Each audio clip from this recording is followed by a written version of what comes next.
de bu ülkenin ve Kürt halkının birer evladı ve birleşenleri olarak bugün bir sorunumuzu dile getireceğiz.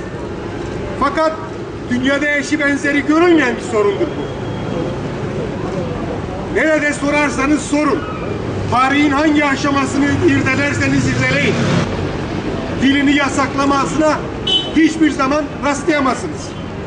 Maalesef bugün buradaki bu sesimizi çıkarmamızın temel nedeni koskoca bir ulusun, bir halkın, yani bu ülkede yaşayan 25 milyon Kürt'ün dili yasaklı.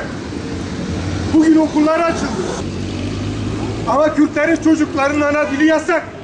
Kendi dillerinde eğitim öğretim görmüyorlar. Bugün burada bulunmamızın nedeni bu. Ayıptır, yazıktır, günahtır. Bir insanın kendi annesinin memesinde emdiği süt kadar kutsaldır bir insanın ana dili.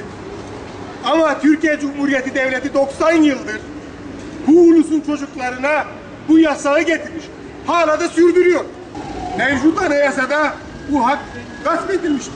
Baskıcı, asimilasyoncu paradigmanın çöktüğü, çözüm ve barış için arayışların devreye girdiği bir dönemde atılması gereken temel adımlardan biri de parlamento göreve çağrılır. Başta ilgili takdirleri ilgili bir grup etmişler.